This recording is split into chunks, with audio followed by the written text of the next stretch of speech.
several very interesting hobbies. It's art, mostly drawing, painting, and ceramics, and she actually minored in studio art in college. Her other hobby is Bikram yoga, which she started practicing 11 years ago.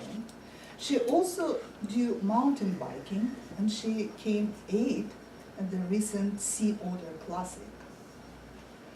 She's giving today her speech number 5 from the Competent Communicator Manual, Your Body Speaks. The title of the speech is Breakfast of Champions. Please help me welcome Kathleen Fossen.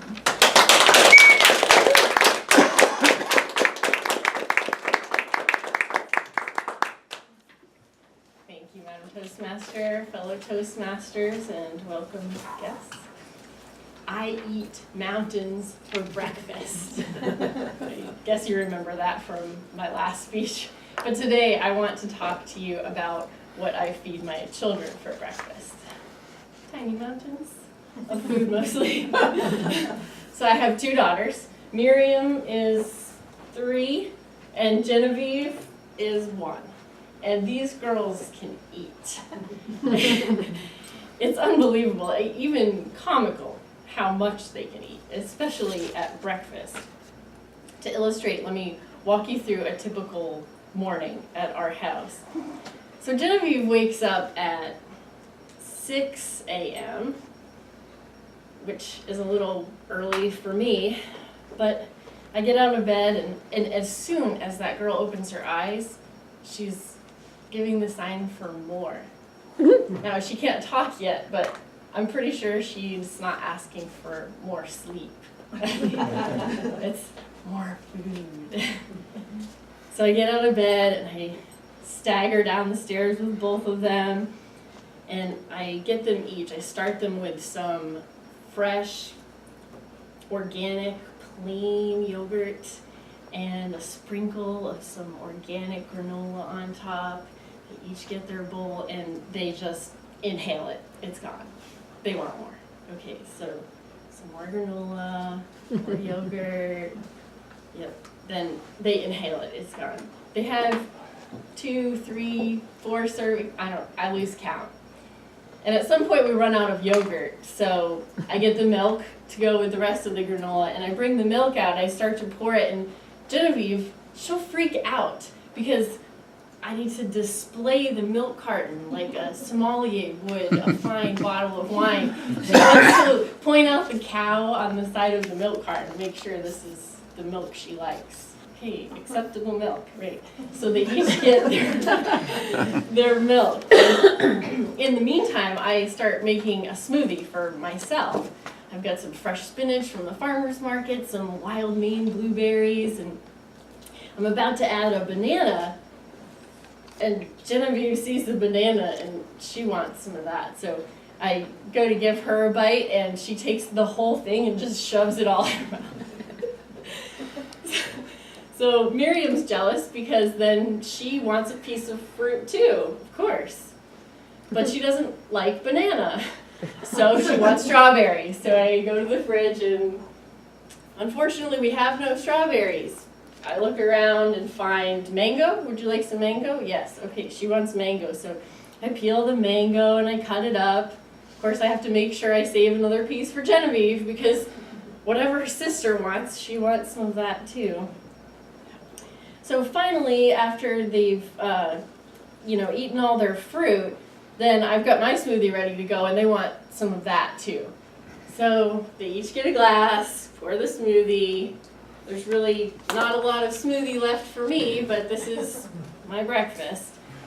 So at this point, they've eaten probably about $20 worth of organic groceries, and they're going to call it quits. So the sign for all done is typically something like this, but Genevieve is much more dramatic about it, and it's like, so it's just done. Okay, got it, you're done.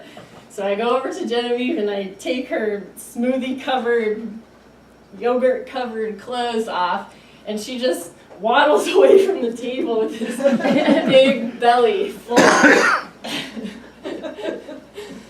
A few minutes later, my husband comes downstairs. for his breakfast. So he makes himself breakfast, thankfully. He makes toast and an egg. He gets this whole grain toast with some local strawberry preserves, and then pretty soon, basically as soon as he sits down, Genevieve comes wandering in like a not so wild animal, just begging for food.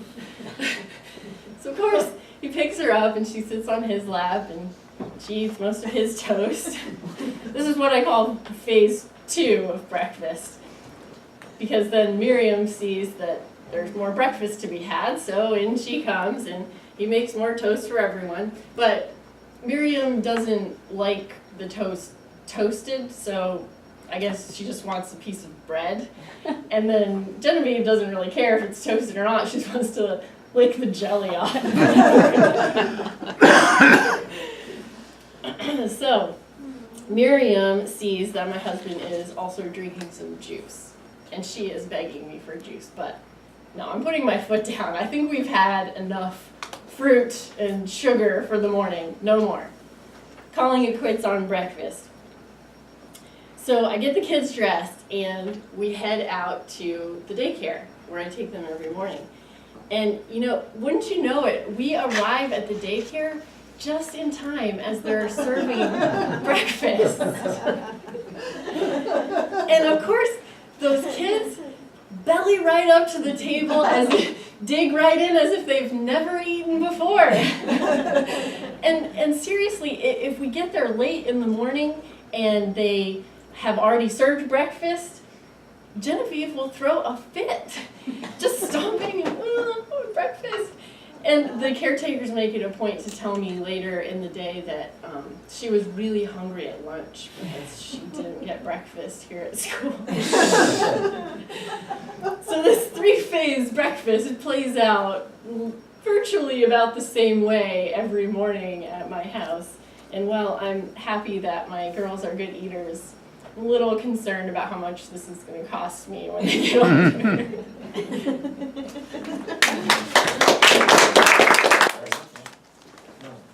The purpose of speech number 5 today for Kaylin was using your body, stance, movement, gestures, facial expressions, and eye contact. Just going to go over quickly my review.